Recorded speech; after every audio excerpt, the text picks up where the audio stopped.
Hey guys, you're back here at Toronto FC, and if you're new to the channel, this is a channel where we do pretty much anything in football. Tactics, interviews, training sessions. So if you're new to the channel, like, share, subscribe, share with a friend, any of your baller friends. Let's just get a movement going. And also comments. Don't be shy to comment. If you have any questions and want to just ask some questions or give some advice to what to do next, I'm very open. So anyway, today we're going to be covering the center backs. And I have a full board here of a formation, 4-3-3. These are the attacking players up here, and everything is a bit exaggerated in terms of space, in terms of the spaces, because I want you guys to see things a little bit easier. So your center backs are right here, wing backs are right here. The center backs, what they do, their objective is to defend the goal in front of them. So they might have to deal with a striker that's in here. Clever strikers like to move along here, move behind, things like this, move to different spaces. So as a center back, your objective is to communicate as much as you can. Slide left, slide right, press, hold, check in, you know, these types of things. Man on, pressure. These are the types of lingos that I would like you guys as center backs to have. And not only that, you guys are becoming the marshals of the team. Everything starts from back here, especially in today's game. The goalkeeper will have the ball, and everything starts with you guys. And also, you guys can see the whole field. So one thing that's expected of center backs everywhere nowadays is not only to communicate, good communication, not just yelling at your players because they messed up. That's not what a good communicator and a good center back does. They give advice. For example, if something is happening in the midfield and these two midfielders are not doing the job or not marking, center backs will say, hey, this such and such, this number, that number is moving in here, he's free here, I need you to press here so that I can close this. You know, these are the types of good communication, constructive criticism, and things of this nature that a center back can give to their team. Why? Because you guys are the leaders of the team. It's not the guy who has the most skills, who has the armband on. At the end of the day, it's these two positions right here.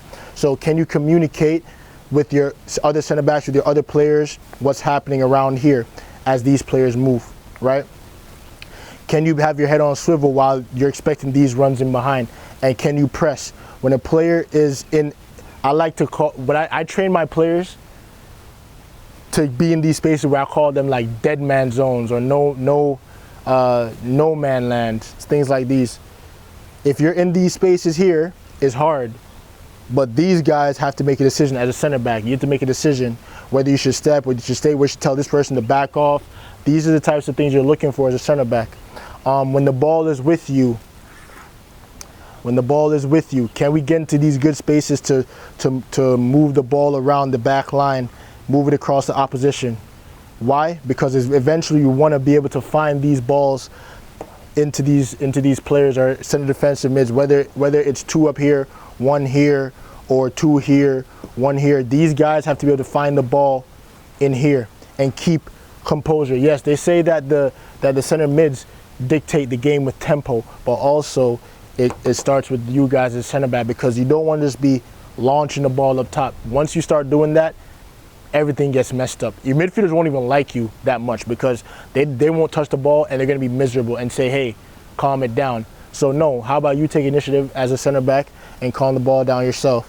So can we move the ball across this back line here? Can we find these balls when it's time? So let's say the blue team has the ball and they're pressing here. Can we dictate the play of our team? First off, we don't want to be back here, for example. Can we tell our team to get high, a little bit higher? Can we keep our shape? Help everyone to keep our shape. Can we tell everyone to stay pressed and tucked in and keep our shapes in here? You know, these little things right here is what we need to do as a center backs in the team. How to defend is things that we cover in other videos as well. So you click around on my channel, you can get good advice from that. But apart from that, once you can cover these basic things on the pitch, then you can start getting into more detailed stuff. When to step, when to press, when to allow a player in front of you to have that space, or tell the person to come back and deal with that person. Sometimes the center backs, not only do you only have the options of playing the ball to here or whatever, but you also have the option of playing from here to here, and that's okay to this striker as well. But you have to read the game. For example, if everything is happening where you're just getting closed down or whatever, sometimes there's a situation where you have to clear it out. Sometimes they read the fact that maybe you're playing the ball to these players a lot, and they're pressing really hard, and then for whatever reason, because they're marked so well, this person sees that there's space in here. Yes, okay, it's okay to clip it in there sometimes.